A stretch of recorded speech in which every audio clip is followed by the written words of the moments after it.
예, 오늘 저희가 살펴볼 말씀은요, 일단 본문은 요한복음 1장 1절과 시편 119편 105절입니다. 일단 요한복음 1장 1절을 저희가 같이 읽겠습니다. 보시는 것처럼, 주보에 보시는 것처럼요, 저희가 이제 오전 설교와 이어지는 연결된 설교입니다. 그래서 주보에 1부터 12까지 항목이 있는데 7번까지는 오전 설교였습니다. 그리고 오후에는 이제 8번부터 12번까지 5가지만 살펴보려고 합니다.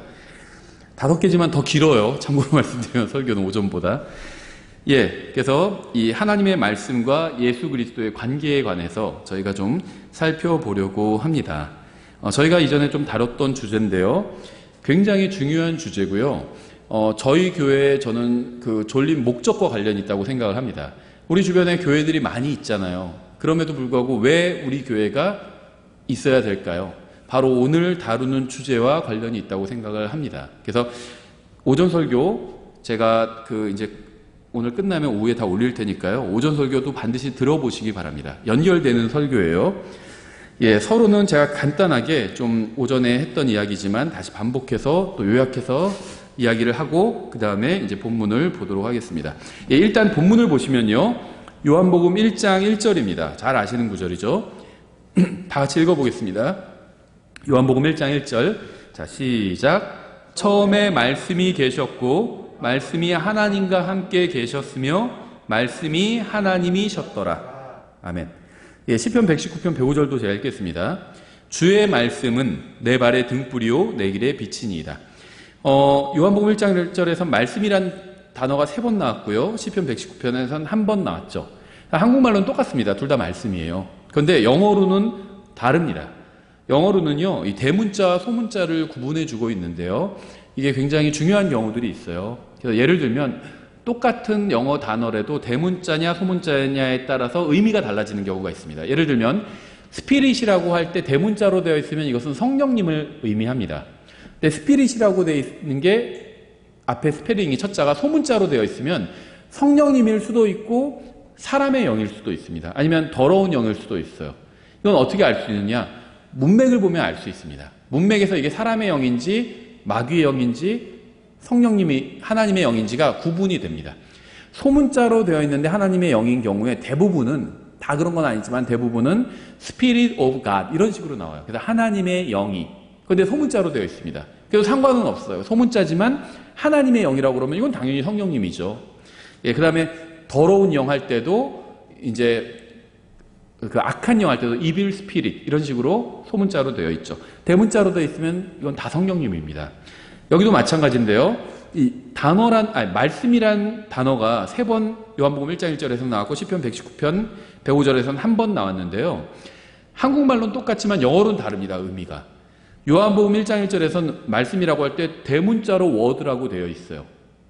그리고 시편 119편에서는 소문자로 word라고 되어 있습니다. 이것은요, 소문자로 되어 있으면 기록된 말씀인 성경을 의미합니다. 대문자로 되어 있으면 아들 하나님이신, 말씀이신 하나님이신 아들 하나님 예수 그리스도를 의미합니다. 이건 뒤에도 우리가 여러 구절들을 보겠고요. 또 이제 오전 설교에도 봤지만 성경에서 일관되게 사용하고 있는 하나의 법칙입니다. 예를 들면 계시록 19장에서 예수님의 이름을 하나님의 말씀이라고 부르잖아요. 거기서는 word of God이 대문자로 되어 있습니다. 그래서 대문자 워드면 이건 아들 하나님, 기록된 성경을 의미하는 게 아니라 아들 하나님, 말씀이신 하나님을 의미하는 거고요. 소문자로 되어 있으면 기록된 성경을 의미하는 것이다. 이렇게 구분하면 됩니다. 물론 문맥을 통해서도 구분이 돼요. 요한복음 1장 1절을 보고 이게 다 성경이라고 생각하는 사람은 없겠죠. 처음에 말씀이 계셨고 처음에 성경이 있지 않았죠. 여기서 말하는 말씀은 아들 하나님을 의미하는 거죠. 아버지와 말씀과 성령님 할 때 그 아들 하나님을 의미하는 거고요. 주의 말씀은 내 발의 등불이요 할 땐 당연히 기록된 성경을 의미하는 겁니다. 먼저 잠깐 기도하겠습니다. 하나님 아버지, 저에게 성경을 주셔서 저희가 주님을 알 수 있게 해주셔서 감사드립니다. 이 시간 주님의 말씀을 통해서 저희를 향한 주님의 뜻이 무엇인지 알 수 있도록 도와주시기 원합니다. 예수님의 이름으로 기도드렸습니다. 아멘. 오늘 선포하는 말씀을 통해서 이 말씀이신 예수 그리스도와 기록된 말씀인 성경을 이제 비교하려고 하는데요. 하나님을 믿는다고 하면서 그분의 말씀인 성경을 믿지 않는다면 그건 결국 하나님을 믿지 않는 겁니다. 우리가 누군가를 믿을 때 그를 믿는다고 하면서 그의 말을 믿지 않을 수는 없어요. 난 너는 믿지만 네 말은 못 믿겠어. 그거는 너를 못 믿겠다는 말이죠. 말과 그 사람을 분리할 수는 없습니다. 그렇죠? 말이 그 사람은 아니에요. 하지만 그 사람을 믿으면 그 사람의 말도 믿습니다. 하나님을 믿으면 하나님의 말씀도 믿어요. 만약에 하나님의 말씀을 믿지 않는다면 그건 하나님을 믿지 않는 겁니다. 오전에 우리는 말씀이신 예수님과 말씀인 성경을 비교해 봤습니다. 예수님은 하나님이에요.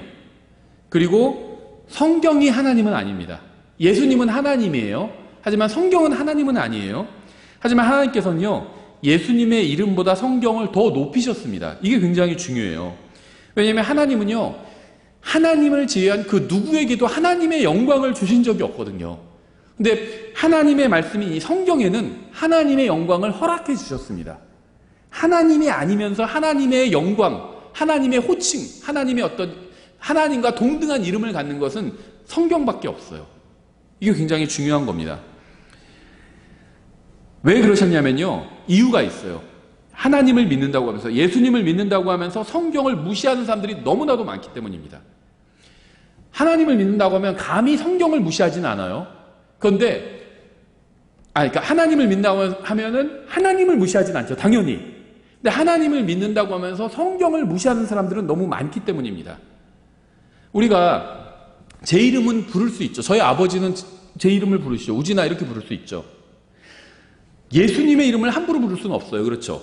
왜냐하면 예수님은 하나님이기 때문에 예수님의 이름을 함부로 부를 수 없습니다. 예수님은 다 중요한 분이라고 여겨요. 또 아버지 하나님 중요하다고 생각을 합니다. 성경을 무시하는 경우들은 있어요. 어떤 게 성경을 무시하는 거냐면요, 성경이 변개되고 잘못된 성경이 있다 그러면 그건 그렇게 중요한 문제는 아니야, 이런 얘기를 합니다. 무시하는 거예요.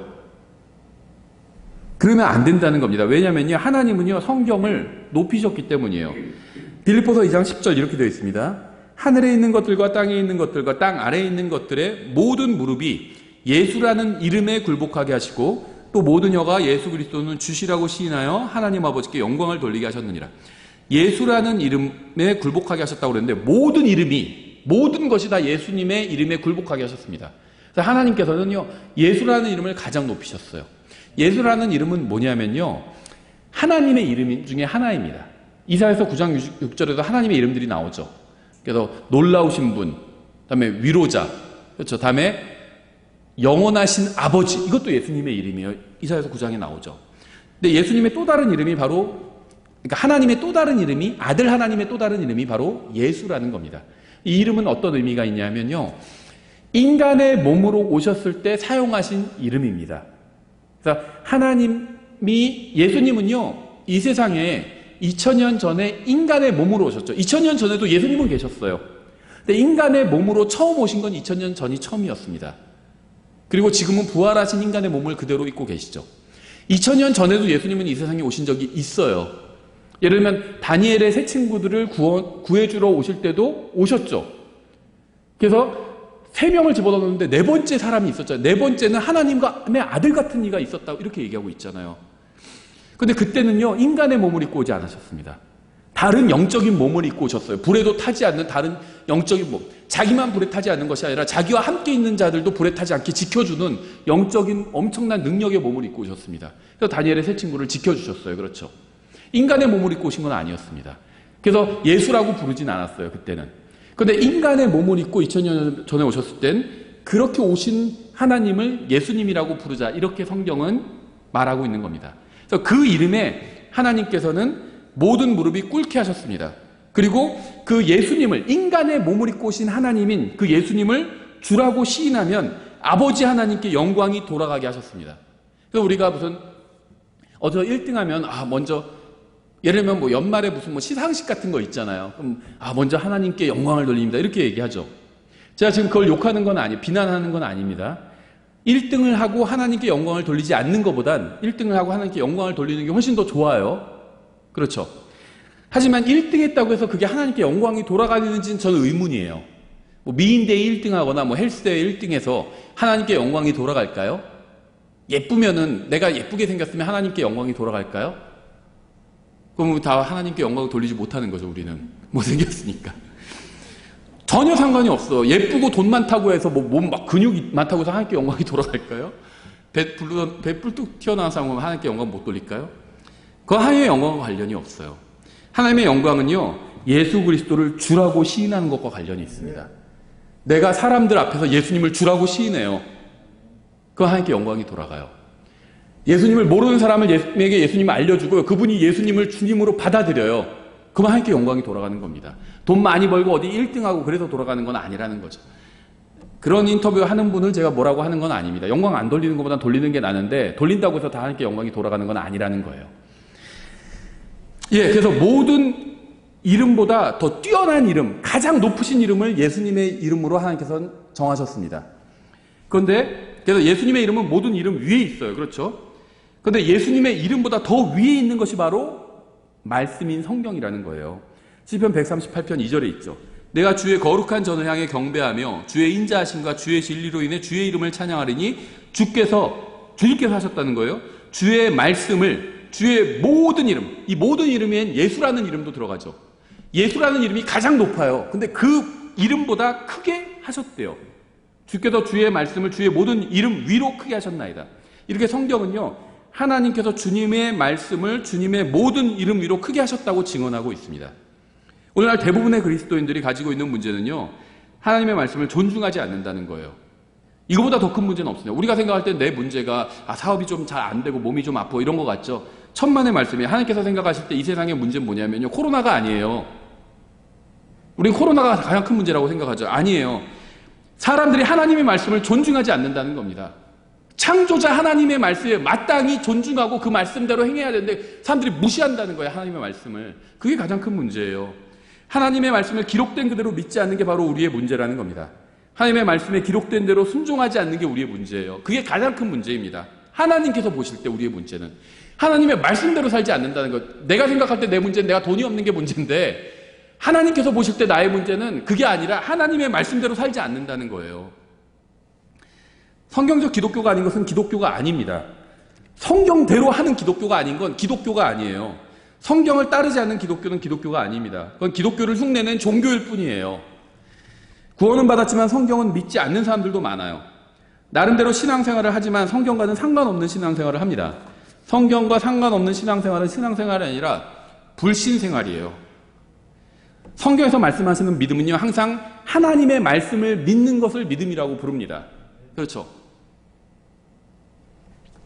제가 백만장자가 될 줄로 믿습니다. 그건요, 아무리 믿어도 믿음이 아니에요. 성경 어디에서 제가 백만장자가 된다는 말씀을 하신 적이 없잖아요. 믿음은, 성경이 말씀하시는 믿음은 기록된 말씀대로 믿는 걸 믿음이라고 부릅니다. 성경은 이 세상에 대해서 뭐라고 말씀하고 있죠? 불살라 버릴 칠 거라고 말씀하고 있어요. 그리고 새하늘과 새 땅을 만드신다고 하셨죠. 근데 이 세상이 지금 이대로 영원히 존재할 것이라고 믿습니다. 이렇게 믿는 건 믿음이 아니에요. 그건 불신이라는 겁니다. 아무리 세고 강하게 믿어도 그건 불신이에요. 하나님께서 말씀하시지 않는 것을 믿는 것은 그건 불신입니다. 말씀하신 것을 믿어야 그게 믿음이에요. 성경은 하나님의 말씀입니다. 성경이 하나님은 아니에요. 제가 지금 성경을 높이고 있지만 성경이 하나님은 아닙니다. 하지만 성경을 믿지 않으면 그건 하나님을 믿지 않는 겁니다. 성경은 하나님은 아니지만 하나님께서는 자기에게 해당되는 지위와 칭호를 성경에도 주셨다는 겁니다. 하나님의 이름을 성경에도 주셨다는 거예요. 그건 성경을 대단히 높이셨다는 겁니다. 우리도 그렇게 높이라는 거예요. 성경이 하나님은 아니에요. 하지만 하나님이 자기의 이름을 성경에 주셨어요. 자기의 이름을 우리에게 주신 적은 없어요. 우리가 스스로 내가 하나님의 이름을 가질 수 없습니다. 그러면 그거는 신성모독이죠. 성경에는 그 이름을 주셨다는 거예요. 왜 그렇게 했냐면 우리가 성경을 높이게 하기 위해서, 우리가 하도 성경을 무시하니까, 말씀을 무시하니까 말씀을 높이게 하기 위해서 그렇게 하셨다는 겁니다. 그래서 우리가 오전에 7가지 살펴봤는데요. 이제 8째 법부터 오후엔 살펴보겠습니다. 성경은 예수님과 기록된 하나님의 말씀이 모두 영원히 지속될 것이라고 말씀하고 있습니다.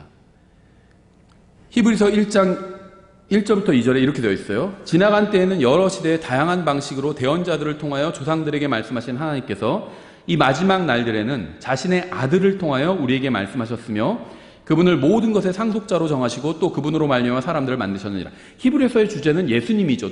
예수님의 높으심이에요. 예수님에 대해서 이제 이야기를 시작하고 있습니다. 5절에 그분께서 어느 때 천사들 중에 누구에게 너는 내 아들이라 이날 내가 너를 낳았도다 하셨느냐. 또 다시 나는 그에게 아버지가 되고 그는 내게 아들이 되리라 하셨느냐. 또 다시 그분께서 그 처음 나신 분을 세상에 들어오게 하실 때 이르시기를 하나님의 모든 천사들은 그에게 경배하라 하시고 또 천사들에게 관하여는 이르시기를 그분께서는 자신의 천사들을 영들로 삼으시고 자신의 사역자들을 불꽃으로 삼으시느니라 하시되 아들에게는 이르시기를. 지금 하나님께서 누구를 어떻게 부르신다 막 이런 얘기를 하는 겁니다. 그러면서 이제 천사들은 영들이고 사역자들은 불꽃이고, 근데 아들에게는 뭐라고 부르시냐면 오 하나님이요 이렇게 불러요. 아들 하나님이 아버지 하나님 어떻게 부르는지 아세요? 오 하나님이요 이렇게 불러요. 아버지 하나님은 아들 하나님을 어떻게 부르는지 아세요? 아들아 이렇게 아니라 오 하나님이요 이렇게 부르신다는 겁니다. 아버지가 더 높고 아들이 더 낮은 게 아니에요. 둘 다 서로가 오 하나님이요 이렇게 부릅니다. 하나님은 한 분이에요. 한 하나님 안에 세 인격이 들어있는 거죠. 주의 왕자는 영원 무궁하오며, 아버지 하나님께서 아들 하나님께 오 하나님이요 주의 왕자는 영원 무궁하오며 이렇게 말씀하신다는 겁니다. 1절을 보면 말씀하시는 분, 즉 화자는 하나님이에요. 본문은 아버지 하나님께서 아들 하나님에 대해서 말씀하고 있는 겁니다. 하늘에 계신 전능하신 하나님 아버지께서 인간으로 오신 예수 그리스도에 대해서 무엇이라고 부르셨죠? 하나님이라고 부르고 있어요. 하나님이라고. 아버지 하나님께서 예수 그리스도를 보고 하나님이라고 부르신 겁니다. 전능하신 하나님에 의하면 예수 그리스도는 전능하신 하나님이에요. 예수 그리스도께서는 유일하신 하나님이시고 육체로 나타나신 하나님입니다. 이분은 인간의 몸을 입고 이 세상에 오신 하나님이고요. 우리 가운데 거하신 하나님이에요. 그리고 십자가 위에서 죽으셨다가 부활하셨죠. 왜 죽으셨을까요? 인간의 몸을 입고 오셨기 때문에 죽으신 겁니다. 그리고 죽음으로 우리의 죄값을 갚기 위해서 인간의 몸을 입으신 거고요. 성경은 이 하나님께서 왕자의 영원 무궁토록 앉아 계신다고 말씀하고 있습니다. 이 아들 하나님께서 영원히 거하신다고 말씀하고 있어요.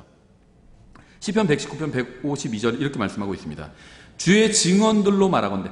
시편 119편은요 성경에 대한 시편이에요. 하나님의 말씀에 관한 시편인데 여기서는 하나님의 말씀을 말씀이라고도 부르고요, 규례라고도 부르고요, 명령이라고도 부르고요, 율법이라고도 부르고 증언이라고 부르고 그 밖에 여러 가지 많은 것으로 부릅니다.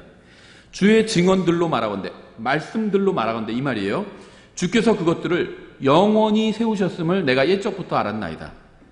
예수님께서 왕자의 영원 무궁토록 앉아 계실 거고요, 성경도 영원 무궁토록 존재할 겁니다. 성경은 영원한 책이에요. 하늘과 땅은 없어지지만 하나님의 말씀은 결코 없어지지 않을 겁니다. 예수 그리스도께서 존재하시는 동안은 하나님의 말씀도 존재할 거예요. 그런데 예수님께서 영원히 존재하시잖아요. 그래서 성경도 영원히 존재할 겁니다. 예수님의 속성과 성경의 속성이 같다는 거예요. 여러분은 예수 그리스도가 기록된 하나님의 말씀을 분리할 수 없습니다. 예수님은 사랑하면서 성경은 미워할 수 없고요, 예수님은 믿으면서 성경은 믿지 않을 수 없어요. 예수님께 복종한다고 하면서 성경에는 복종하지 않을 수 없고요, 예수님은 존중한다고 하면서 성경은 무시할 수 없습니다. 성경 무시하는 게 뭘까요? 성경을 읽지 않는 거예요. 성경이 말씀대로 행하지 않는 겁니다. 나는 예수님은 존중하지만 성경대로는 안 할 거야. 그건 예수님을 존중하지 않는다는 거예요. 누구도 예수님과 성경을 분리할 수 없습니다. 예수님을 믿으면 그분의 말씀이 성경도 믿어야 돼요. 시편 90편 2절 이렇게 되어 있습니다. 산들이 생기기 전, 혹은 주께서 땅과 세상을 조성하시기 전, 창세기 1장 1절 전이죠. 곧 영원부터 영원까지 주는 하나님이시니이다. 당연하죠. 창세기 1장 1절 전에도 주님은 하나님이셨다는 겁니다. 이 말씀을 시편 119편과 비교해 보면요, 119편 144절에 주의 증언들의 의는 영존하오니, 증언들이 말씀이라고 그랬죠. 말씀의 의가 영존하대요. 영존하다는 것은 영원히 지속한다는 겁니다. 영존은 영원히 지속된다는 말이에요. 오늘날 평범한 기독교인들은요 성경을 몰라요. 그래서 이단이 거기를 파고드는 겁니다. 교회는 열심히 다니는데 성경을 몰라요. 우리가 성경 알려줄게 하면서 이단이 파고드는 거예요. 여기도 신천지가 있다가 해산당한 곳이잖아요. 수십 년간 교회 다녔지만 예수님이 하나님이시라는 진리나 어떻게 하면 구원받을 수 있는지에 대해서 성경을 가지고 알려주지 못해요. 너 성경 믿는다며? 그럼 성경은 어떻게 하면 구원받는다고 말씀하고 있어. 그런데 그걸 알려주지 못하는 거예요. 이건 정말 슬픈 일입니다. 이것은 사람들이 교회에는 오래 다녔지만 성경을 배우지 못했기 때문에 일어난 현상이에요. 교회 오래 다니는데요, 어떻게 해야지 구원받을 수 있어? 어떻게 하면 내가 죽어서 하늘나라에 갈 수 있어? 그걸 어떻게 하면 확신을 가질 수 있어? 물어보면 대답을 못해요. 대부분 교회 다니는 사람들이. 하나님의 말씀은 우리의 발의 등불이고요, 우리의 길의 빛입니다. 하나님의 말씀은 하늘에서 내려오는 살아있는 빵이에요. 하나님의 말씀은요, 우리가 마셔야만 하는 생명수입니다. 하나님의 말씀은 우리의 안내자와 지침서입니다. 만약 우리가 하나님의 말씀을 모른다면 우리는 영적인 삶을 살 수가 없어요. 성경을 잘 모르지만 내가 영적인 삶을 살고 있다고 생각한다면 그건 착각하고 있는 겁니다. 하나님의 백성이요, 반드시 하나님의 말씀을 배워야 됩니다. 시편 9편에서 하나님에 대해서 무엇이라고 말씀하시는지 한번 잘 들어보세요. 9편 7절에 그러나 주께서는 영원히 계시리니, 당연하죠. 그분께서 심판을 위하여 자신의 왕자를 예비하셨도다.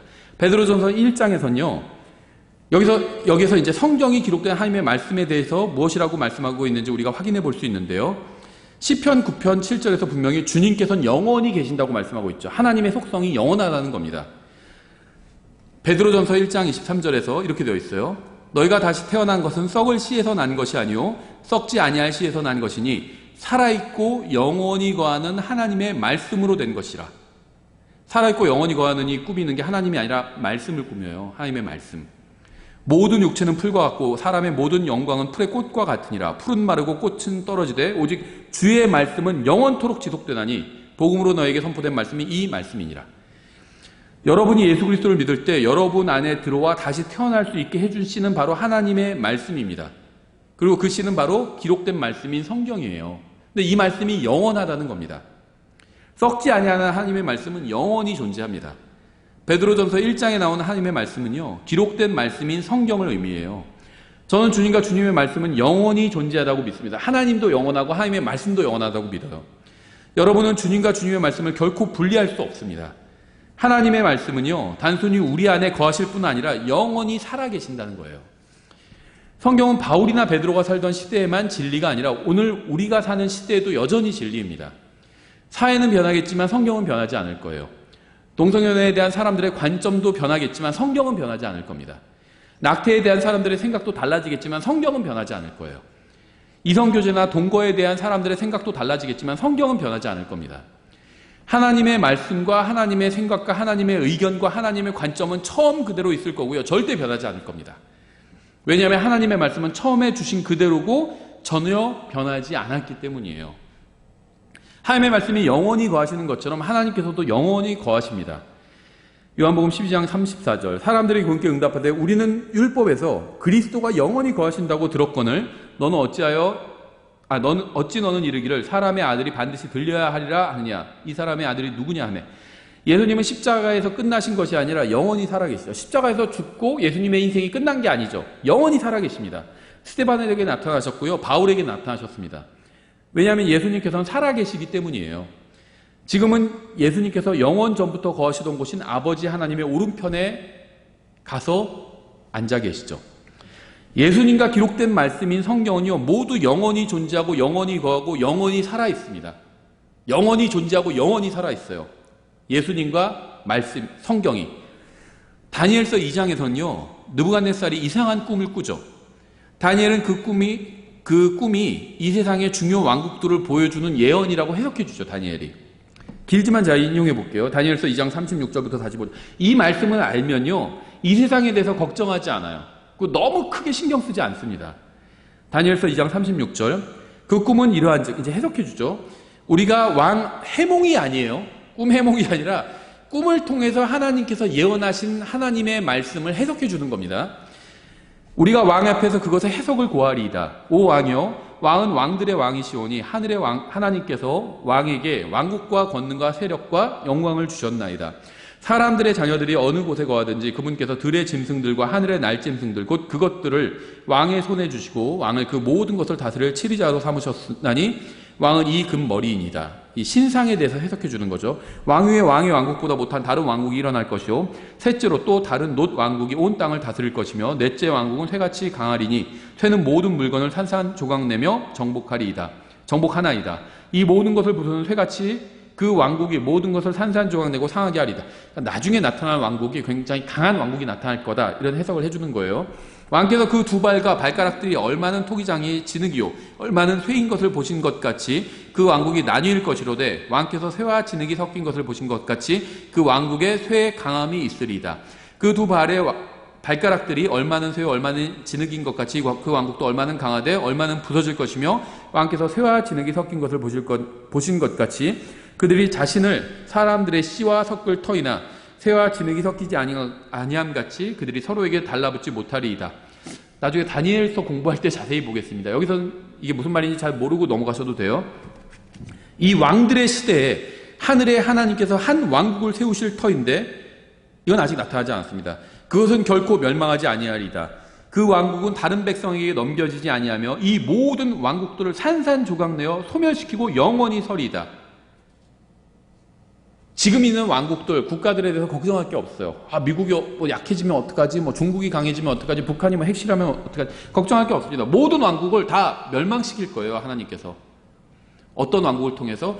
예수님께서 재림하시면서 가져오실 그 예수님의 왕국을 통해서 모든 왕국 다 멸망시키실 겁니다. 하늘의 하나님께서 세우실 한 왕국은요, 예수 그리스도께서 오셔서 세우실 왕국입니다. 성경은 분명하게 예수님의 왕국이 결코 멸망하지 않고 영원할 왕국이라고 말씀하고 있어요. 그 외의 모든 왕국은 다 멸망할 겁니다. 예수 그리스도께서 재림하실 때 여러분은 러시아나 중국이나 북한이나 한국이나 일본이나 미국이나 영국이나 그 어느 나라에 대해서도 걱정할 필요가 없어요.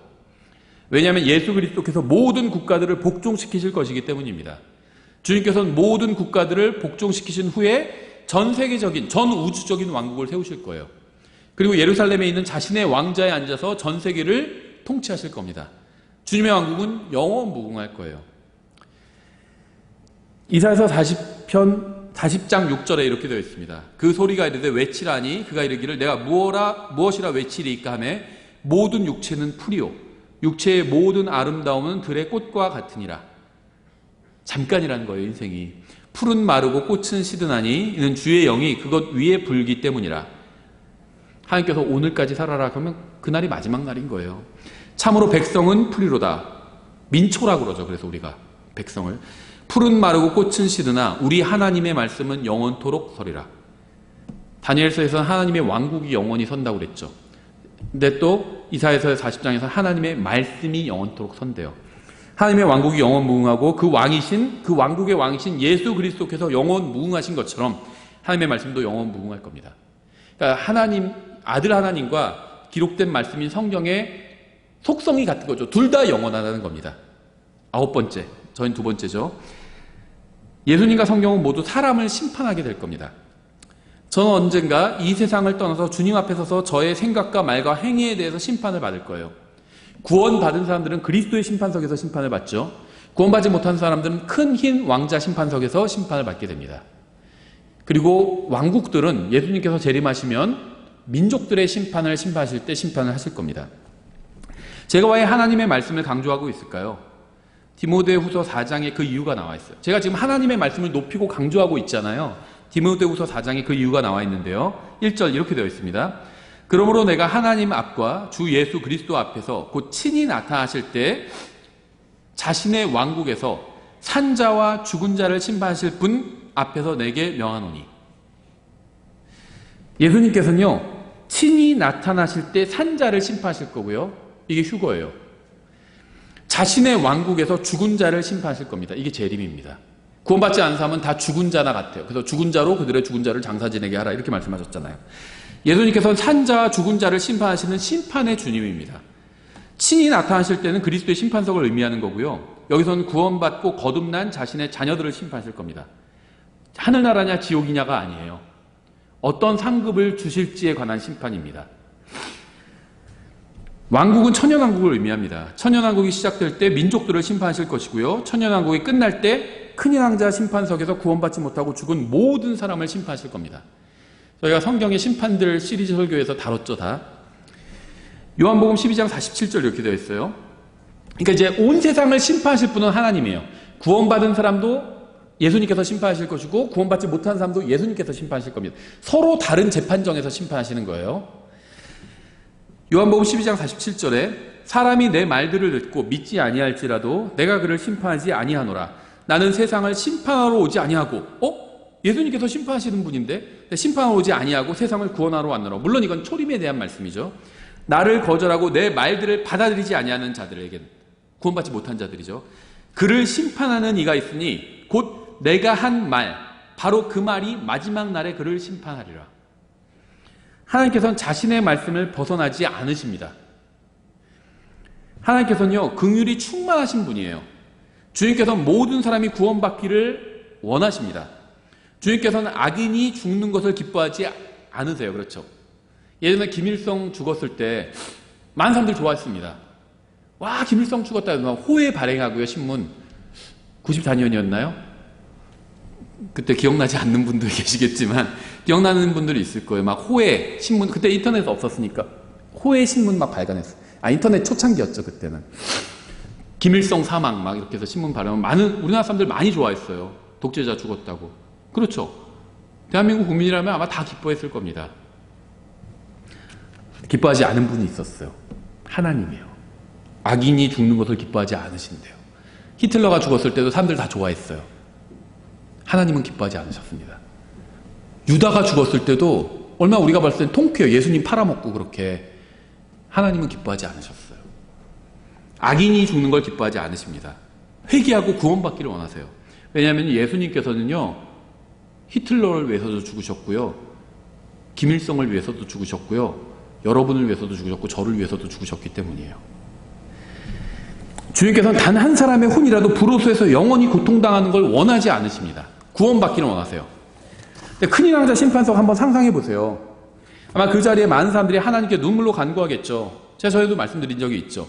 별 얘기를 다 하면서 눈물로 간구하겠죠. 하나님 제발 저를 불호소에 던지지 말아주십시오. 제발 부탁합니다. 한 번만 더 기회를 주십시오. 막 마지막 자리잖아요. 이제 거기서 불호소에 던져지고 영원히 불호소에서 고통당하게 되거든요. 그러니까 사람들이 막 거기서 하나님 바짓가랑이가 있는지 모르겠지만 자꾸 간구하겠죠. 제발 한 번만 더 기회를 주십시오. 그러겠죠. 근데 예수님은요, 은혜와 사랑이 충만한 분이에요. 성경 어디를 봐도요, 예수님께 용서를 구하는데 용서받지 못한 사람은 없어요. 다 용서해 주십니다. 어떤 죄를 지어도 다 용서해 주세요. 그렇죠? 그 자리에서 예수님 마음이 흔들리지 않을까요? 제발 절 용서해 주십시오. 제발 지금이라도 믿겠습니다. 흔들리겠죠, 예수님 마음. 예수님 사랑 그 자체거든요. 근데 만약에 거기서 그래, 불쌍하니까 그럼 지금이라도 구원받아라, 이렇게 한다면 하나님의 말씀이 무너지게 되잖아요. 예수님을 살아있을 때 믿은 사람만 구원받는 거고, 살아있을 때 끝까지 예수님을 거부하면 그 사람 지옥에 가기로 한 법에 정해졌거든요. 근데 거기서도 다 그냥 구원해 주시면 하나님의 법이 무너지는 거잖아요. 그럼 만약에 그게 양날의 검이에요. 만약에 죽고 나서도 구원의 기회가 있다면, 죽고 나서 내가 구원받은 사람이 잘못했을 때 구원을 또 잃어버릴 수도 있을 거 아니에요. 양날의 검이에요. 하나님의 말씀은 이게 법적 효력을 가지려면 법적 안정성이 있어요. 법적 안정성이 있으려면요, 이게 변하면 안 돼요. 만약에 죽고 나서는 구원의 기회가 없다고 말씀하셨어요. 근데 진짜 죽고 나서 아무리 용서를 구해도 구원의 기회가 없어요. 그러면 내가 구원받은 사람이 무슨 짓을 해, 하늘나라에서 무슨 일이 일어나도 내가 구원을 다시 잃어버리진 않겠죠. 그래서 하나님께서는 번복하지 않으실 겁니다. 그런데 예수님은 사랑이 충만하신 분이기 때문에 예수님이 심판하시면 번복하실 수도 있을 거라고 저는 생각해요. 근데 그러면 하나님의 말씀이 무너지잖아요. 그래서 예수님이 본인이 심판하시지만 본인이 직접 하지 않으시고 심판을 말씀에 맡긴 겁니다. 막 예수님한테 부탁하면서 예수님 지금이라도 믿겠습니다. 지금이라도. 예수님 뭐라고 하실까요? 너를 구원하고 싶지만 기록된 말씀대로 심판하겠다, 이러실 겁니다. 살아있을 때 네가 구원받을 수 있는 기회를 내가 얼마나 여러 번 허용해 줬는지 네가 알지 않느냐. 그때 왜 거부했느냐, 이러실 거예요. 안타깝지만 불 속으로 들어가라, 이렇게 말씀하실 겁니다. 만약 하나님께서 자신이 한 말을 취소하시거나 거짓말을 하실 수 있는 분이라면 큰일 왕자 심판석에도 구원을 받을 수 있는 기회가 있을 거예요. 하지만 심판자이신 주님의 손에는 책이 한 권 놓여 있을 겁니다. 그 책은 주님께서 하신 말씀을 기록한 하나님의 말씀이에요. 그 책은 영원히 변하지 않을 책입니다. 그 책은요, 아들을 믿는 자에게는 생명이 있고 아들을 믿지 않는 자에게는 하나님의 진노가 있다고 기록되어 있어요. 바뀔 수 없습니다, 그 책은.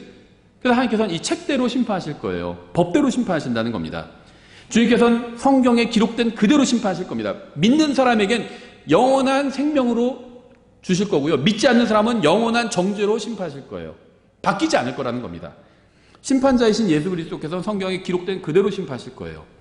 하나님께서는 자신의 판결을 번복하거나 변경하거나 바꾸지 않으실 겁니다. 왜냐하면 하나님의 말씀은 번복되거나 변경되거나 바뀌지 않을 것이기 때문입니다. 하나님께서는 성경 말씀대로 심판하실 거예요. 모든 사람들이 심판받는 그날에 여러분을 심판하는 것은 제가 아니라 변치 않는 하나님이신 예수님과 그분의 말씀이라는 겁니다. 하나님의 말씀대로 심판받는다는 거예요. 그러므로 우리는 성경으로 우리를 단련해야 합니다. 성경으로 모의고사를 치러야 돼요. 그리스도의 심판석은요, 가장 큰 시험의 장이라고 보시면 됩니다. 근데 시험지와 문제와 답안이 다 공개된 시험이에요. 성경대로 하면요, 상급을 받을 겁니다. 성경대로 하지 않으면요, 상급을 받지 못할 거예요. 그런데 아이러니컬하게 그날에 많은 사람들이 상급을 받지 못할 겁니다. 성경대로 하지 않아서. 10번째, 예수님과 성경은 모두 사람을 다시 태어나게 합니다. 요한일서 5장 18절, 누구든지 하나님에게서 난 자는 죄를 짓지 아니함을 우리가 아노니 오직 하나님에게서 난 자는 자신을 지킴으로 그 사악한 자가 그를 건드리지 못하니라. 전능하신 하나님이신 예수 그리스도께서 자신을 믿는 사람들에게 새로운 출생을 주십니다. 하나님에게서 난 자라고 말씀하고 있잖아요. 우리는 인간 부모를 통해서 첫째 출생을 합니다. 그리고 전능하신 하나님을 통해서 둘째 출생을 합니다. 사람에게서 태어나는 게 첫째 출생이고요, 하나님에게서 태어나는 게 둘째 출생이에요. 아버지 하나님과 아들 하나님과 성령 하나님을 통해서 다시 태어나게 됩니다. 그래서 예수님께서는 내가 내게 이르기를 너희가 반드시 다시 태어나야 하리라 한 것에 놀라지 말라, 이렇게 말씀하셨죠. 여러분은 반드시 둘째 출생을 해야 됩니다. 그리고 그 둘째 출생은 하나님께로부터 태어난 거예요. 그래서 하나님에게서 난 자, 이렇게 표현하고 있죠. 베드로전서 1장 22절에 너희가 성령을 통해 진리에 순종함으로 너희 혼을 깨끗하게 하여 거짓 없이 형제들을 사랑하기에 이르렀으니 순수한 마음으로 뜨겁게 서로 사랑하라. 너희가 다시 태어난 것은 썩을 씨에서 난 것이 아니요 썩지 아니할 씨에서 난 것이니 살아있고 영원히 거하는 하나님의 말씀으로 된 것이니라. 질문을 드리겠습니다. 누가 우리에게 새로운 출생을 주실 수 있죠? 우리가 누구를 통해서 태어날 수 있죠? 예수님께서 우리를 태어나게 하실 수 있죠. 다시 태어난 거, 하나님에게서부터 태어날 수 있죠. 예수님께서는 어떤 방법으로 새로운 출생을 주실까요? 하나님의 말씀을 통해서 주실 수 있습니다. 그러니까 태어날 수 있는 방법이 두 가지가 아니에요. 하나님에게서 태어날 수 있고요, 말씀을 통해서 태어날 수 있지만 두 가지가 아니라는 겁니다. 왜냐하면 하나님께서는요, 말씀을 통해서 태어나게 하시기 때문입니다. 성경은 우리가 믿음을 통해 은혜로 구원받았다고 말씀하고 있어요. 그러나 성경은 동시에 믿음은 들음에 의해서 오며 들음은 하나님의 말씀에 의해서 온다고 말씀하고 있습니다. 하나님을 믿는 것만으로는 충분하지 않아요. 하나님께서 자신을 계시하신 성경도 믿어야 됩니다. 예수님을 믿는 것으로는 충분하지 않습니다. 예수님께서 자신을 계시하신 성경도 믿어야 돼요. 우리는 예수님에 의해서 성경을 통해서 다시 태어나게 됩니다. 다시 태어나는 건 한 가지 방법이에요. 하나님에 의해서, 예수님에 의해서 성경을 통해서 다시 태어나는 겁니다. 말씀을 통해서. 성경에 기록된 하나님의 말씀을 믿지 않고는 절대 다시 태어날 수가 없습니다. 우리가 죄인이고 우리에게 구원자가 필요하다는 사실을 알려준 것은 바로 하나님의 말씀인 성경이에요. 예수님께서 우리를 구원하시기 위해서 무엇을 해주셨는지 알려준 것도 하나님의 말씀인 성경입니다. 예수님을 믿고 구원받았으면 어떻게 되고 믿지 않고 구원받지 못하면 어떻게 되는지를 알려준 것도 하나님의 말씀인 성경이에요. 따라서 새로운 출생은 예수님에 의해서 성경을 통해서 오는 겁니다. 11번째, 예수님과 성경은 모두 우리의 영적 양식이 됩니다. 요한복음 6장 51절 이렇게 되어 있어요. 나는 하늘로부터, 여기서 말하는 나는 예수님이죠. 나는 하늘로부터 내려온 살아있는 빵이니 사람이 이 빵을 먹으면 영원히 살리라. 내가 주고자 한 빵은 곧 세상의 생명을 위해 내가 주고자 하는 내 살이로다 하시니라. 이러므로 유대인들이 자기들끼리 다투며 이르되 이 사람이 어찌 능히 자기 살을 우리에게 주어 먹게 하겠느냐 하매 이 예수님께서 그들에게 이르시되 진실로 진실로 내가 너희에게 이르노니 너희가 사람의 아들의, 자기 말하는 거죠, 예수님, 살을 먹지 아니하고 그의 피를 마시지 아니하면 너희 속에 생명이 없느니라. 누구든지 내 살을 먹고 내 피를 마시는 자에게는 영원한 생명이 있나니 마지막 날에 내가 그를 일으키리라. 내 살은 참으로 양식이요 내 피는 참으로 음료이니 내 살을 먹고 내 피를 마시는 자는 내 안에 거하고 나도 그 안에 거하느니라. 사람들은 예수님의 말씀을 이해하지 못했습니다. 이게 무슨 말이지? 예수님을 진짜 잡아먹어야 된다는 건가? 이해하지 못했어요. 그래서 주님께서는 설명을 해주시고 있어요. 살아계신 아버지께서 나를 보내심에 내가 아버지로 말미암아 사는 것 같이, as예요. 같이 나를 먹는 그 사람도 나로 말미암아 살리라. 먹는다는 거의 의미가 뭔지를 설명해 준 거예요. 실제 먹는 게 아니에요. 같이라고 했잖아요. 그렇죠? 우리가 어떤 주의 만찬할 때 나누는 빵을 그걸 먹으면 예수님이 먹는 게 아니라는 겁니다. 비유를 들고 계신 거예요. 그냥 비유를. 58절. 이것은 하늘로부터 내려온 그 빵이니 너희 조상들이 만나를 먹고도 죽은 것과 달리 이 빵을 먹는 자는 영원히 살리라 하시니라. 이것들은 그분께서 가버나움에서 가르치실 때 회당에서 말씀하신 것이더라. 그러므로 그분의 제자들 중에 많은 사람이 이것을 듣고 이르되 이 말씀은 어렵도다. 누가 그것을 들을 수 있으리요 하매 예수님께서 자기 제자들이 그것에 대하여 수군거리는 줄 스스로 아시고 그들에게 이르시되 이것이 너희를 실족하게 하느냐? 그러면 너희가 사람의 아들이 이전에 있던 곳으로 올라가는 것을 보면 어떻게 하겠느냐? 예수님을 먹어야 된다니까 예수님 잡아먹는 거라고 생각했는데 예수님은 하늘로 올라가시잖아요. 그럼 잡아먹을 수가 없어요. 그 얘기를 하고 계신 거예요. 그러니까 실제 먹는 얘기가 아니다라는 겁니다. 내가 하늘로 올라가는 걸 보면 너희가 어떻게 하려느냐 이렇게 말씀하셨죠. 62절을 보니까 주님의 의도가 무엇인지 보여요. 주님께서는요 지금 육신에 대해서 이야기하고 계신 것이 아닙니다. 예수님의 육신은 올라가신대요. 승천해서. 육신을 잡아먹는 얘기가 아니라는 겁니다. 사람들은 주님께서 자신의 몸을 먹어야 한다고 말씀하신 것을 듣고 이 말씀이 육신에 대한 것이라고 실제 먹는 것에 대한 얘기라고 이해했어요. 근데 주님께서는요 자신의 몸은 다시 하늘나라로 돌아갈 것이라고 말씀하셨습니다. 하늘나라로 올라가신 주님의 몸을 먹을 수 있는 방법은 없습니다. 따라서 주님의 말씀은 육신에 대한 것이 아니라 영적인 것에 대한 말씀이 분명하다는 거예요. 63절에 살리는 것은 영이며 영적인 걸 얘기하고 계신 거예요. 육신이 아니라. 육은 아무것도 유익하게 하지 못하니라 이렇게 말씀하시잖아요. 예수님의 육신을 진짜 예수님이 옆에 계실 때 예수님이 살을 뜯어 먹어도 아무것도 유익하지 않대요. 그거는 인간의 몸으로 오셨잖아요. 인간의 몸을 먹은 것에 불과해요. 살리는 것은 영이래요. 육은 아무것도 유익하게 하지 못한대요. 아무리 먹어도 의미가 없대요. 그거는. 근데 그럼 영이 유익하게 하니까 영이 중요하죠. 근데 영이 뭘까요? 내가 너에게 이르는 말들은 곧 영이요 생명이니라. 하나님의 말씀이 영이래요. 그게 중요한 거래요. 예수님의 육신을 뜯어 먹어도 소용이 없대요. 하나님의 말씀을 먹으면 소용이 있대요. 그 얘기를 하고 있는 거예요. 주님과 만났다는 것만으로는 충분하지 않습니다. 여러분은 매일 영적 양식으로 여러분의 속사람을 먹여야 합니다. 여러분은 매일 예수 그리스도를 먹어야 돼요. 그 다음에 예수님을 먹는다는 게 무슨 의미일까요? 본문에 나온 것처럼 예수님께서 아버지로 말미암아 사시는 것처럼 우리도 예수님으로 말미암아 사는 거예요. 예수님께서 아버지와 교제를 나누셨던 것처럼 우리도 예수님과 교제를 나눠야 됩니다. 이것으로 살아야 된다는 거예요. 일주일에 식사를 한 번만 하고는 살 수가 없습니다.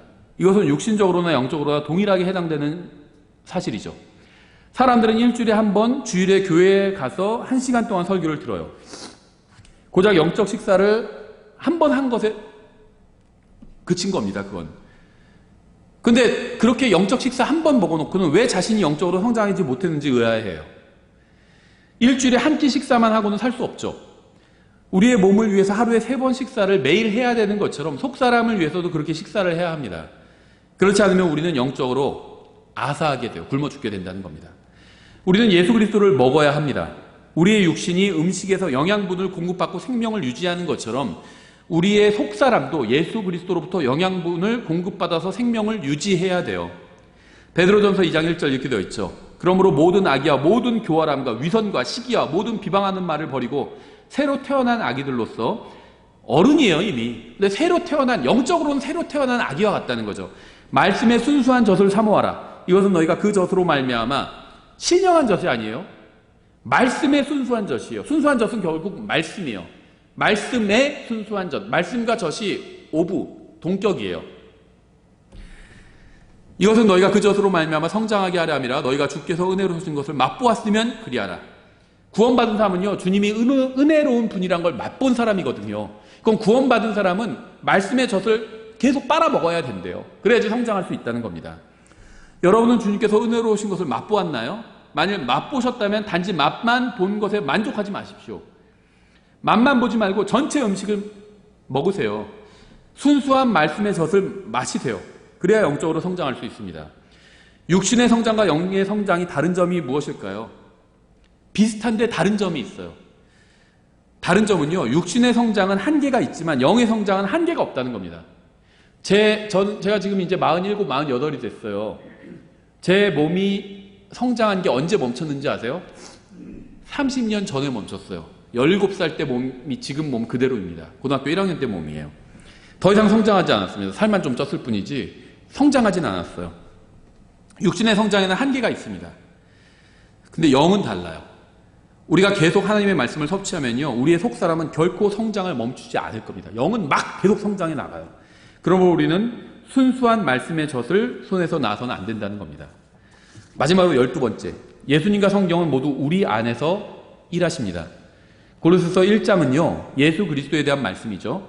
이렇게 말씀하고 있어요. 골로새서 1장 28절 29절에 우리가 그분을 선포하며, 예수님 전하는 거예요. 각 사람에게 경고하고 모든 지혜로 각 사람을 가르치면, 이게 설교입니다.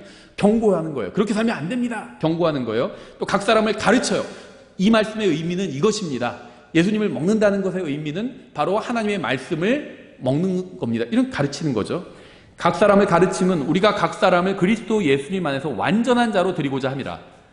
이 일을 위해 나도 내 속에서 강력하게 일하시는 그분, 하나님이죠. 내 속에서 일하시는 분 하나님이죠. 내 속에서 강력하게 일하시는 그분의 활동에 따라 싸우며 수고하노라. 하나님께서는 셋째 하늘에서 우리가 무엇을 하는지 지켜보고 계십니다. 우리가 구원받았을 때 하나님께서는 우리 안으로 들어오셔서 우리 안에 거하시면서 우리와 함께 사십니다. 성령님을 통해서 들어오신 거죠. 그래서 우리가 단순히 하나님을 위해서 일할 뿐만 아니라 성령님의 통제를 받아서 바르게 일할 수 있게 하셨어요. 우리 안에서 일하시는 분은 바로 하나님입니다. 만일 우리가 하나님께서 우리 안에서 일하시도록 우리 자신을 주님께 내어드린다면 주님께서는 우리 안에서 우리를 통해서 일하실 거예요. 구원받았다는 건요, 하나님께서 내 안에 성령님을 통해서 들어오셨다는 겁니다.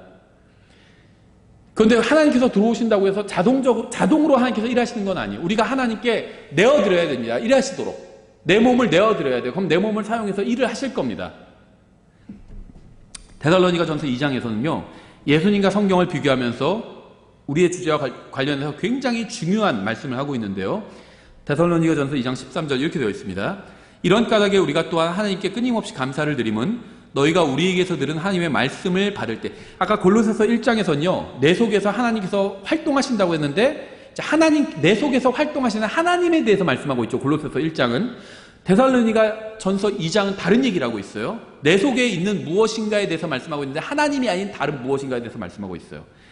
하나님께 감사를 드리면 너희가 우리에게서 들은 하나님의 말씀을 받을 때 그것을 사람들의 말로 받지 아니하고 하나님의 말씀으로 받았기 때문이니 진실로 그러하도다. 그 말씀이 또한 믿는 너희 안에서 효력 있게 일하느니라. 골로새서 1장은 하나님께서 우리 안에서 일하신다고 말씀하고 있죠. 데살로니가전서 2장은 하나님의 말씀이 우리 안에서 일하신다고 말씀하고 있습니다. 만일 우리가 하나님의 말씀을 받아들여서 우리의 마음속에 뿌리를 내리도록 허용한다면 우리는 제대로 된 그리스도인의 삶을 살 수 있게 됩니다. 성경은 하나님의 말씀이 우리 안에서 효력 있게 일할 수 있다고 말씀하고 있어요. 단순히 하나님의 말씀을 읽는 게 아니라, 단순히 하나님의 말씀을 듣는 것도 아니라, 단순히 하나님의 말씀을 배우는 것도 아니라 믿어야 하나님의 말씀이 우리 안에서 효력 있게 일할 수 있다고 말씀하고 있습니다. 전제가 있어요. 그 말씀이 또한 믿는 너희 안에서, 구원받은 너희 안에서가 아니에요. 믿는 너희 안에서 효력 있게 일하느니라. 하나님의 말씀은요, 믿어야 됩니다. 하나님의 말씀을 읽고 연구해야 돼요. 근데 읽고 연구한다고 해서 하나님의 말씀이 우리 안에서 일하는 게 아니에요. 믿어야 일하는 겁니다. 저는 예수님께서 구원자이심을 알고 있어요. 많은 사람들이 예수님이 구원자라는 사실을 들어서 알고는 있지만 믿질 않죠. 12월 제목 기쁘다 구주 오셨네 그러잖아요. 구주라고 하지만 사실 구원자죠. 세이비어예요, 영어로. 기쁘다 구원자 오셨네, 이 노래를 부르면서 믿지 않는 사람들도 그 노래 부르죠. 그렇지만 믿지는 않아요. 예수님이 구원자라고. 그렇죠. 많은 사람들이 반드시 다시 태어나야 한다는 사실을 알고 있지만 믿지는 않아요. 우리도 마찬가지입니다. 우리는 성경을 통해서 많은 것을 알고 있다고 하고 또 그것들을 모두 믿는다고 말은 하지만 우리의 삶은 전혀 다른 것을 증거하고 있어요. 생각해 보세요. 우리는 성경을 믿는다고 얘기하죠. 그래서 여기 모였잖아요. 성경을 믿는다고 얘기를 합니다. 근데 나의 삶도 똑같은 걸 얘기하고 있을까요? 나의 입과? 저의 입은요, 하나님의 말씀을 믿는다고 얘기합니다. 모든 사람은 다 하나님 앞에서 심판받게 된다고 저의 입은 얘기를 하죠. 하나님께서는 나를 보고 계시다고, 아무도 안 볼 때도 하나님은 나를 보고 계시다고, 그렇게 저의 입은 얘기를 합니다. 근데 저의 삶도 그렇게 얘기할까요? 사람들이 저의 삶을 보면은, 아, 정말 하나님께서 살아계시구나, 하나님께서 모든 걸 심판하시구나, 이렇게 얘기를 할까요? 그게 우리의 문제예요. 내 입과 내 삶이 서로 다른 걸 얘기하고 있다는 겁니다. 그럼 뭐가 진짜인 줄 아세요? 내 입은 거짓말을 할 수 있지만 내 삶은 거짓말을 못해요. 내 삶이 말하는 게 그게 진짜 나의 신앙 고백이에요. 내 입은요, 거짓말을 하면 안 됩니다. 거짓말하면 안 된다고 믿습니다. 저는 하나님께서 모든 걸 보고 계시기 때문에 거짓말을 하면 안 됩니다고 저는 믿어요. 이렇게 말을 할 수 있어요. 근데 제가 저 이득과 관련된 데서 막 거짓말을 해요. 내가 거짓말을 하면 수입이 10만 원이 더 생기면 내가 막 거짓말을 한다는 거예요. 그럼 저는 결국 거짓말을 하면 안 된다고 믿지 않는 사람이라는 겁니다. 저는 단지 성경을 많이 아는 사람이 되고 싶지 않아요. 물론 성경을 많이 알고 싶어요. 목사는요, 하는 일이 성경을 가르치는 사람이에요. 점쟁이도 아니고 정치인도 아니고, 목사는 무슨 뉴스 브리핑 해주는 사람도 아니에요. 목사는요, 성경을 가르치는 사람입니다. 성경 교사예요, 목사는. 목회자라고 그러잖아요. 양떼에게 말씀을 먹이는 사람이거든요. 그래서 저는 성경을 많이 알고 싶어요. 하지만 단순히 성경만 많이 아는 사람이 되고 싶지는 않아요. 저는 단지 성경 구절을 많이 알아서 다른 사람과 논쟁에서 이기는 사람이 되고 싶지 않습니다.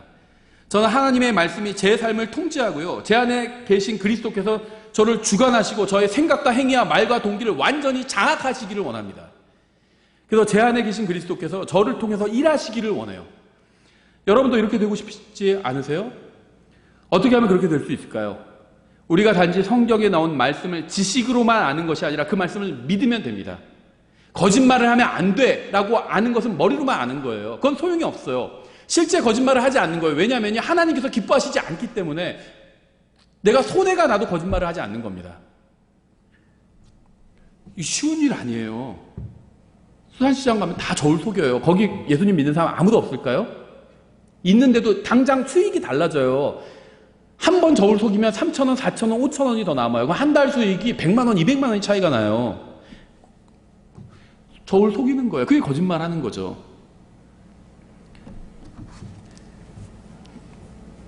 그건 말씀을 믿지 않는 겁니다. 구원받지 못했다는 게 아니에요. 구원은요, 자기가 하나님 앞에서 죄인이라는 걸 인정하고요, 예수님께서 십자가에서 내 죄값을 모두 다 갚아주셨다는 걸 믿으면 구원받습니다. 근데 구원은 태어난 거예요. 태어나기만 하면 되나요? 아기를 낳기만 하면 되는 건가요?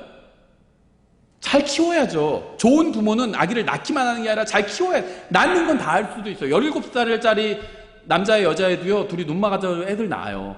셋 낳고 넷 낳고 막 그러더라고요. 23살인데 애가 벌써 넷이라는 사람도 있더라고요.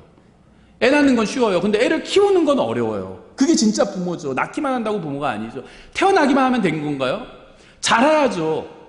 하나님의 아들이 된 것도 중요하죠. 예수님을 믿으면 하나님의 아들이 되었어요. 예수님을 믿어서 하나님의 아들이 되었어요. 하나님의 아들이 된 것도 중요하지만 그보다 더 중요한 건 하나님의 아들답게 사는 거예요. 하나님의 아들답게 사는 건 말씀대로 살아야 돼요. 예수님은 하나님의 말씀대로 사셨잖아요. 그래서 하나님의 아들이셨고 하나님의 아들답게 사셨죠. 내 사랑하는, 기뻐하는 아들이라 이렇게 말씀하셨잖아요. 아버지 하나님께서. 우리는 성경이 말씀하시는 예수 그리스도와 기록된 하나님의 말씀의 공통점을 살펴봤습니다. 이거보다 더 많아요. 제가 작은 자료 중에 100가지도 있어요. 200가지 있는 책도 있어요. 예수님과 성경의 공통점. 전 지금 12가지만 찾은 겁니다. 그냥 유명한 것만 찾은 거예요. 대표적인 것만. 우리는 결코 성경의 중요성을 간과해서는 안 됩니다. 불행하게도요, 우리가 사는 시대는 성경을 소홀히 여기는 시대예요. 수많은 설교를 들어보고 교회에 방문해보면 성경을 전혀 읽지 않고 가르치지 않고 연구하지 않는 것을 볼 수 있습니다. 여러분은 성경 없이는 절대 예수님을 따를 수 없어요. 하나님께서 우리가 성경을 읽고 연구하고 믿을 수 있게 도와주셔서 우리의 삶이 온전히 변화되기를 바랍니다. 오늘날 많은 사람들이 예수님을 사랑한다고 하지만 성경에는 관심이 없습니다. 교회 다니고 예수님을 믿는다고 하고 하나님을 사랑한다고 하지만 성경에는 무관심합니다. 그러나 하나님을 사랑한다고 하면서 그분의 말씀을 사랑하지 않는다면 그건 하나님을 사랑하지 않는 거예요. 예수님을 믿는다고 하면서 그분의 말씀인 성경을 믿지 않는다면 그건 예수님을 믿지 않는 겁니다. 하나님을 믿는 사람은 그분의 말씀도 믿고요, 예수님을 사랑하는 사람은 그분의 말씀도 사랑하고요, 하나님을 존중하는 사람은 하나님의 말씀도 존중합니다. 성경과 예수님은 모두 하나님의 말씀이라고 불려요. 하나님의 말씀은 예수님께로부터 성경을 통해서 우리에게 옵니다. 예수님은 평화의 통치자고요, 성경은 평화의 책이에요. 로마서 10장 13절에 나오죠. 참된 평화는 예수님께로부터 성경을 통해서 우리에게 옵니다. 예수님과 성경은 모두 다 길이에요. 참된 길은 예수님께로부터 성경을 통해서 우리에게 열립니다. 예수님과 성경은 모두 다 진리입니다. 참된 진리는 예수님께로부터 성경을 통해서 우리에게 와요. 예수님과 성경은 모두 다 생명입니다. 참된 생명은 예수님께로부터 성경을 통해서 우리에게 옵니다. 예수님과 성경은 모두 다 빛입니다. 참된 빛은 예수님께로부터 성경을 통해서 우리에게 옵니다. 성경을 믿지 않고 예수님을 믿을 수 있는 방법은 없습니다. 성경을 따르지 않고 예수님을 따를 수 있는 방법도 없어요. 왜냐하면 예수님께서는 성경을 통하지 않고는 말씀하지 않고 성경대로 하지 않고서는 일하지 않으시기 때문이에요. 예수님은 비성경적으로 일하시는 분이 아니에요. 성경이 없었다면 우리는 예수님을 알 수 없었을 거고요. 예수님이 아니었다면 성경은 아무런 의미가 없었을 겁니다. 왜 성경이 의미가 있을까요? 하나님의 말씀, 예수님의 말씀이기 때문에 의미가 있는 거예요. 하나님의 말씀이시고 아들 하나님이신 예수님과 기록된 하나님의 말씀인 성경의 속성은 놀랍도록 일치합니다. 물론 하나님이 성경이라거나 성경이 하나님이란 말은 아니에요. 성경은 하나님이 아니에요. 성경은 하나님의 말씀이지 하나님은 아닙니다. 성경이 하나님이라고 믿는다면 그건 이단이에요, 분명히. 성경과 예수님은 놀랍도록 유사하지만 서로 완전히 다른 존재입니다. 성경은 불로 태우거나 찢어버릴 수 있죠. 누구도 예수님을 불로 태우거나 예수님을 찢을 수는 없어요. 그렇죠? 서로 성경과 예수님은 분명히 달라요. 전 같다고 하는 건 아니에요. 하지만 같은 비슷한 유사한 점이 너무 많다는 겁니다.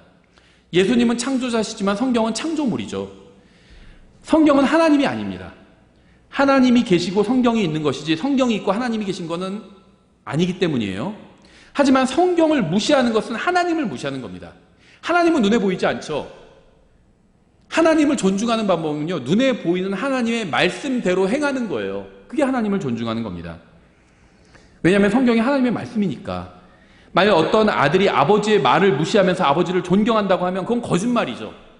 아버지가 이렇게 말씀하셨는데 그 말을 하나도 듣지 않아요. 그러면서 저도 아버지를 사랑하고 존경합니다. 그럼 그건 거짓말하는 거예요.